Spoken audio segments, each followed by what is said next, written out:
कोई चीज़ सिर्फ रिज़ल्ट के लिए नहीं बल्कि सेल्फ डिस्कवरी के लिए भी की जाती है।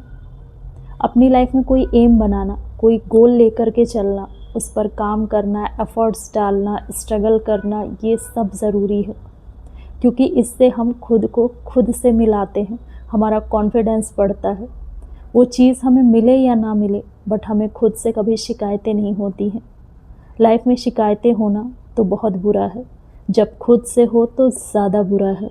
ये भी ध्यान रखना है कि उस चीज़ से ज़्यादा उम्मीदें नहीं रखनी हैं, ज़्यादा अटैच नहीं होना है, उस चीज़ को पाने के लिए ज़्यादा और बहुत जल्दी पाने की चाहत भी नहीं रखनी है।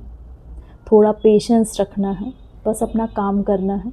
और साथ ही हमें लोगों की बातें भी कम सुननी है, क्योंकि ये सारी चीज़ें अगर होंगी ना तो ये सब कुछ हमें डिमोटिवेट भी कर सकती है। खुद के साथ सच्चे बनिए, खुद से सवाल पूछिए, खुद को जवाब दीजिए, खुद को ऑब्ज़र्व करिए, अपनी बातें लिखिए, अपनी कमियां, अपनी अच्छाइयां आप समझ पाएंगे। ये सब आपको ना डिस्ट्रैक्ट नहीं होने देती हैं। अपनी कमियां, अपनी खूबियां आपसे बेहतर और कौन समझ सकता है भला। कभी कभी हमारा मन किसी न किसी वजह से बैड फील करने लगता है, कभी किसी की बातें हमारे दिमाग में चलने लगती हैं। ऐसे में 2 मिनट के लिए अपने मन को किसी चीज़ में लगाइए, कुछ अच्छी चीज़ें सोचिए। अपने आप को वहाँ पर रोकना ज़रूरी है, ये प्रैक्टिस आपको करनी होगी, अदरवाइज़ नेगेटिविटी फैलाने वालों की कमी नहीं है। आप अपना मन जहाँ लगाएंगे वो वहीं डूबेगा।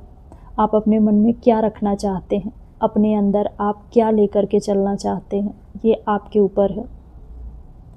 कोई कुछ कह दिया और वो आपको बुरा लगा, किसी की कोई बात आपको बुरी लगी, आप उसे कहना चाहते हैं, आप उसे सुनाना चाहते हैं। सुनाने के बजाय आप अपने काम में लगिए, कुछ करके दिखा देना ज़्यादा बेहतर है। अपने एफर्ट्स को छुपाइए, आप अपनी लाइफ में क्या कर रहे हैं, कैसे कर रहे हैं, ये सब कुछ किसी से भी मत कहिए। कभी कभी हमारे अपने भी हमें नहीं समझते हैं, क्योंकि हर इंसान को सिर्फ़ और सिर्फ रिज़ल्ट से मतलब है। सही वक्त का इंतज़ार कीजिए, बट हाँ, एफ़र्ट्स डालते रहिए। अगर हम अपनी लाइफ में कुछ भी नहीं कर रहे हैं, कोई भी हमारा गोल नहीं है, किसी भी चीज़ को लेकर हम अपनी लाइफ में सीरियस नहीं हैं, या हम अपने सारे डिसीज़न लोगों के अकॉर्डिंग लेते हैं, तो हमारा जो दिमाग है वो श्रिंक होने लग जाता है। हम अपनी नाकामयाबी की वजह किसी दूसरे को मानते हैं, हम दूसरों को ब्लेम करते हैं, और हम ऐसे लोगों का साथ ढूंढने लगते हैं जिनके साथ रहकर हमारा कॉन्फिडेंस कभी नीचे ना हो, जिनके साथ रहकर हम सुपीरियर फील करें, क्योंकि आप उन लोगों के बीच में सबसे ऊपर हैं, आप उनसे बेटर हैं। ये चीज़ों से भागने का तरीका है। किसी को भी ब्लेम नहीं करना है। अगर कोई चीज़ नहीं भी मिली तो ऐसा नहीं है कि लाइफ ख़त्म हो गई है। कुछ ना करने से कुछ करना तो बेहतर होता है ना। कहीं ना कहीं अगर हम अपने दिमाग को नहीं लगाएंगे ना तो हम नेगेटिविटी से भर जाएंगे, हम अपनी लाइफ और अपना टाइम दोनों ही ख़राब कर देंगे, और ये चीज़ सिर्फ़ और सिर्फ हमें नुकसान पहुंचाने वाली। बर्दाश्त करनी होगी लोगों की बातें भी और अपना डिस्कम्फ़र्ट भी। लोग अपने एक्सपीरियंस से बात करते हैं, लोगों की कुछ बातें अच्छी होती हैं और कुछ ख़राब होती हैं। हाँ, ज़्यादातर चीज़ें ख़राब होती हैं, बट जो अच्छी है बस हमें वो समझनी है, जो अच्छी नहीं है उसे छोड़ देनी है। हम अपनी लाइफ में क्या कर रहे हैं और क्यों कर रहे हैं ये हमें पता है, तो हमें लोगों की बातों से क्या मतलब है, हम लोगों के चक्कर में क्यों हैं। आपका अपना जो काम है उसके लिए आपको एक्स्ट्रा टाइम निकालना पड़ेगा, चाहे रात में आप ज़्यादा जगें या सुबह जल्दी उठ जाएं, इट्स योर चॉइस।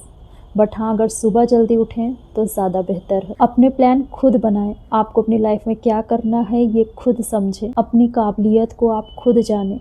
हम जितनी जल्दी मैच्योर हो जाएं उतना अच्छा है। अपने टाइम की, अपनी लाइफ की हम जितनी ज़्यादा वैल्यू करेंगे उतना ज़्यादा हम फ़ायदे में रहेंगे। मन के अकॉर्डिंग काम नहीं करना है, हमें ज़रूरत के अकॉर्डिंग काम करना है, अपने शेड्यूल, अपने रूल के अकॉर्डिंग काम करना है। जब आप बहुत थक जाएं, आपको लगे बस अब आज के लिए इतना ही बहुत है, उसी टाइम आप थोड़ा सा और काम करें। मन को आज़ादी नहीं देना है कि जब मन ना करे तो आप काम नहीं करेंगे, जब मन ना करे तब थोड़ा सा और करना है, ताकि मन को ये क्लियर हो जाए कि उसके हिसाब से काम नहीं चलेगा। आप अपनी कैपेबिलिटी ऐसे ही और बढ़ा सकते हैं। यही तरीका है।